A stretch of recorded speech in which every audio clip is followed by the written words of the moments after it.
Ethan Parker was racing down the highway in his brand new cherry red sports car. The afternoon sun glinted off the hood as he felt a sense of euphoria overtake him. His success in business had afforded him with many luxuries, but none of it was as thrilling as this. However, little did he know that his joyride was about to take a drastic turn when flashing blue lights stated to appear in his rearview mirror. Helicopter footage revealed the truth about the police's actions, capturing something that left everyone in disbelief. Jane had been flying the helicopter when she heard of the high-speed chase on the highway just outside the city. She nearly couldn't believe her luck, as she loved the adrenaline rush she got from it. It was good for the ratings too, as people always liked some action on their television. It was just that she couldn't believe what they had actually captured on camera. She had heard the coordinates in her headset about where she had to fly. She was warned about being careful around the police helicopters that had been deployed to capture the driver of a sports car, but she knew exactly what to do in situations like that. As she saw it all happening, she couldn't believe the police would do such a thing. Her mind began whirring as she started thinking about angles to a new story. If this came out, it would take the country by storm, and she would be the one to broadcast what had Jane seen the police do? Why would it take the nation by surprise? And most importantly, why was Ethan even being chased by so many police cars to begin with? But before we start, smash the like button and make sure to subscribe if you haven't, and hit that notification bell so that you won't miss any new stories. It seemed like Ethan's fortune was finally turning around. He had gotten a significant breakthrough with his business, giving him a lot of profit. Sure, his company had been doing well for the last couple of years, but it had now come to a new all-time high. If I deserve to spoil myself, he had told himself as his hands gently slid over the cherry red hood of his dream car. I'll take it. I'll take it, Ethan said to the salesperson. The jaw of the man behind the counter dropped as Ethan could see the dollar signs reflected in the salesman's eyes. Ethan knew the man had to get a nice commission after selling such an expensive car. I presume you like the test drive, the salesman asked, a huge grin on his lips. Ethan returned the smile and nodded. Yeah, man, it was great. Better even than I originally had expected, Ethan said in earnest. He had always dreamed of driving a sports car like this, nevertheless buying it for himself. Today seemed to be his lucky day, the day his dream would finally come true. As soon as the car was signed over, Ethan decided that he would take it home. Are you sure, sir? We could deliver it to your home. The salesman asked, but Ethan shook his head. Made a mistake, he would think in hindsight. However, during that moment, there was nothing that would make him happier than hearing the sound of the car's accelerator. Ethan rushed to the nearest highway, not caring he would have to drive a bit farther to go to his home. Honestly, he hadn't been looking at the speedometer during that moment of euphoria. Now would prove to be a big mistake. A mistake that, if not for the news helicopter, would haunt him for the rest of his life. With the music blasting through his brand new car, he couldn't hear the air whizzing past his car or any other sound in the distance. Or at least that was until he saw a flashing blue light in his rearview mirror. His face paled as he noticed it wasn't just one, but there were multiple speeding after him. How could he not have noticed them before? Ethan immediately tried to calm himself down. He was sure he had gone over the speed limit, but he had gone around 30 miles over. However, it didn't seem that way with the amount of cops after him. He was sure it would only cost him some points, as he had done nothing wrong. At least, that was what he hoped would happen. Stop in the name of the law, he heard booming out of one of the cars, and Ethan immediately obliged. His mind raced with why they would deploy that many police cars just for him. Ethan stepped out of the car with hands raised, noticing helicopters circling above and dozens of police cars behind him. Ethan wondered how things had escalated so quickly, his dream drive turning into a nightmare. Ethan yelled that he was cooperating, pleading with the cops not to shoot as he saw them behind their car doors. I'm not resisting. The officers, guns drawn, remained tense and focused. Ethan was told that other people had to get out of the vehicle, but he shouted that he was alone. There's no one else. It's just me. And he yelled, his voice rising above the din. The police seemed unconvinced, their suspicion evident. Officers approached Ethan and quickly cuffed his hands behind his back, ensuring he couldn't move. Please, I didn't do anything, Ethan said, his voice wavering.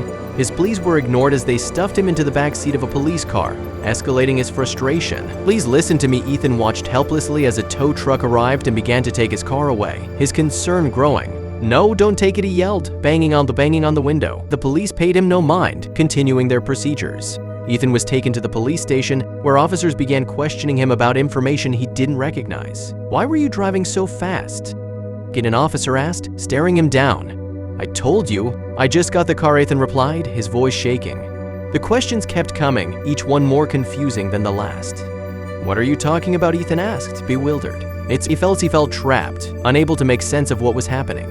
He claimed ignorance and repeatedly asked to speak to the chief of police, feeling cornered. I need to talk to the chief. Despite his assertions of innocence, the chief presented that there was evidence for his crime found in the car's backseat and trunk. We found some very troubling items, Mr. Parker, the chief said, sliding photos across the table. Ethan stared at the images, his mind reeling. What is this, he asked, his voice barely above a whisper. The chief's stern expression didn't waver. This evidence ties you directly to the crime, he stated bluntly. Ethan turned pale, stammering that he didn't know how the items got there, suspecting a setup. I swear I've never seen those before, he exclaimed, his hands shaking. The officers looked at him skeptically. Someone must have planted them, feeling desperate. Ethan requested a lawyer, convinced that he was being framed for something he didn't do. I need a lawyer, he said firmly, looking the chief in the eye. The chief nodded, signaling to an officer. We'll get you one, he replied, his tone neutral. Ethan's lawyer, Mr. Williams, arrived and vehemently defended Ethan, insisting the items were planted in the car. This is a clear case of entrapment, Mr. Williams argued, his voice strong and confident. My client had no knowledge of these items. Ethan felt a small glimmer of hope as his lawyer spoke. The chief listened, his expression unreadable. We will get to the bottom of this, Mr. Williams assured Ethan, placing a reassuring hand on his shoulder. The salesperson from the car dealership was brought in for questioning about the car's condition at sale. Do you remember Ethan Parker? The officer asked. The salesperson, a bit nervous, nodded. Yes, I do. He bought the cherry red sports car earlier today, he confirmed. Can you tell us about the condition of the car when he left? The officer pressed. The salesperson took a deep breath before answering. The salesperson confirmed that Ethan left the shop 4 hours ago and that nothing was in the trunk or backseat. The car was spotless, just as we always ensure for our customers, he stated. Ethan felt a momentary relief. Are you certain? The officer asked again, and the salesperson nodded firmly. Yes, I'm sure. There was nothing unusual in the car. Ethan hoped this testimony would start to unravel the misunderstanding and prove his innocence. He offered to show camera footage from the dealership, putting Ethan in a precarious position. We have security cameras that cover the entire lot, but it's the salesperson said. Ethan's heart skipped a beat. Would that help? The officer's eyes lit up with interest. Yes, it would, he replied. Ethan felt a mix of hope and dread, knowing the footage could either exonerate him or further complicate his situation. Let's review the tapes, the officer instructed. The footage created a timeline that made Ethan look suspicious, worsening his situation. As they watched the video, it showed Ethan inspecting the car, then driving away. See, there's nothing in the car, Ethan pointed out. But the officer paused the footage, zooming in on a shadowy figure near the trunk just before Ethan left. Who is that? The officer asked. Ethan's heart sank. I don't know, he stammered, feeling the walls closing in again. Ethan felt hopeless as his lawyer, Mr. Williams, began doubting his innocence due to the mounting evidence. Ethan, this doesn't look good, Mr. Williams said, concern etched on his face. I swear, I didn't do anything wrong, Ethan pleaded, but the lawyer's confidence seemed to waver.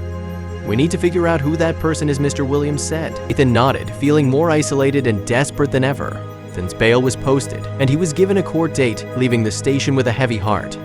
He walked out, feeling the weight of the world on his shoulders. The impending court date loomed large in his mind, each step away from the station feeling heavier than the last. He dreaded what was to come. As soon as he stepped outside, reporters bombarded Ethan with questions, intensifying his distress. Mr. Parker, do you have any comments on the charges? One shouted. Is it true you're involved in illegal activities? A guest, another asked. Ethan shielded his eyes from the flashing cameras, feeling overwhelmed. No comment, he muttered, trying to push through the crowd. The drive home was silent and tense, filled with uncertainty about the upcoming legal battle. Outside the gates of his home was standing a woman named Jane, who introduced herself as a reporter, offering help. Ethan Parker, she called out as he stepped from the car. I'm Jane from Channel 8 News. I think I can help you. Ethan looked at her, wary but curious. What do you mean? He asked. Jane smiled slightly. I have some footage that might be useful for your case, she explained. Jane revealed she was in the news helicopter and had footage that might help Ethan's case in court. I was covering the chase from above. You have footage? He asked. This could be huge for me, Jane said, her expression earnest. Ethan nodded slowly. What's the catch? He asked, needing to understand her angle. Jane smiled slightly. I need an exclusive story, your side of everything that happened, she replied. Ethan considered her offer. The possibility of proving his innocence is brightening his outlook. All right, let's talk, he said. Jane requested an exclusive inside scoop on Ethan's story, aiming for a groundbreaking news piece. I want the whole story, from start to finish, she said, her eyes gleaming with anticipation. Ethan sighed, knowing this wasn't going to be easy. You'll get your story, he agreed reluctantly, but only if this footage helps me. Jane nodded, satisfied with the arrangement. Deal, she said. The agreement marked a tentative step towards a possible resolution. Ethan reluctantly agreed, inviting her into his home to discuss further. Jane showed the footage she had captured to Ethan and Mr. Williams in Ethan's living room. "Here it is," she said, pressing play on her laptop. "Look there," Jane pointed out, zooming in on a specific moment. The footage, though grainy, seemed to capture something critical. The footage, though not crystal clear, seemed to show a cop planting something in Ethan's car. "Look closely," Jane said, pointing at the screen. Ethan and Mr. Williams squinted at the grainy video. There in the corner, a figure moved suspiciously around Ethan's car. "It looks like an officer is placing something inside," he confirmed, the implications of the footage dawning on them. "This proves I was set up," he said, anger and relief mixing in his voice. Mr. Williams' eyes narrowed. "We've got them now," he said, his determination renewed. "I can't believe they did this," Ethan said, his fists clenching. "It's outrageous," Mr. Williams agreed. Mr. Williams decided to visit the police station to verify the items supposedly found in Ethan's car. "I'll need to see those items myself," he told Ethan. "We need to ensure they match what's in the footage." Ethan nodded. While he was gone, Jane interviewed Ethan about his experience and treatment by the police. "Tell me everything," she said, pen poised over her notebook. Ethan took a deep breath, recounting the events from the moment he bought the car to his arrest. "They treated me like a criminal from the start," he said, frustration evident in his voice. Jane listened intently, jotting down notes. "This is important," she said. "People need to hear your story." Ethan recounted everything, from the joy of buying his car to the terrifying moment he was surrounded by police. "It all happened so fast," he said, shaking his head.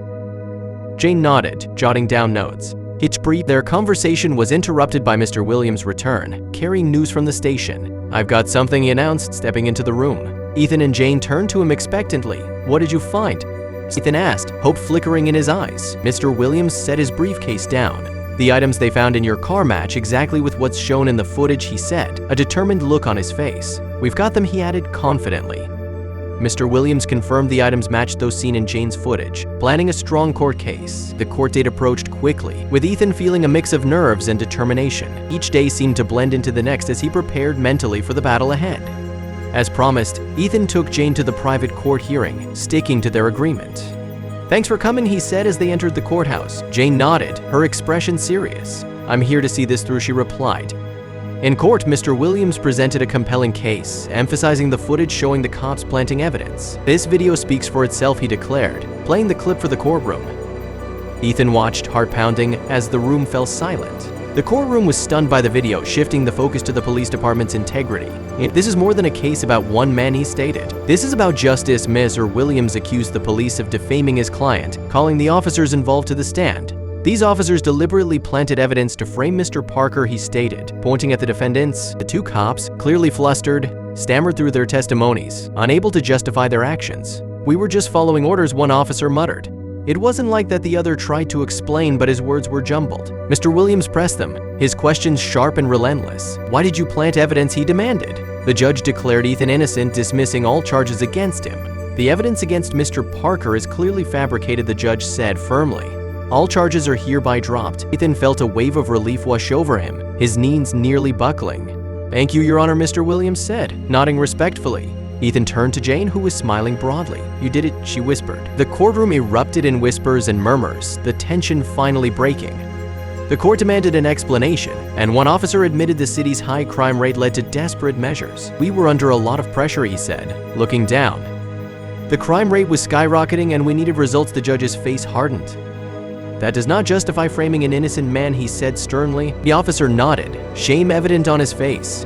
"We know that now," he admitted, his voice barely a whisper.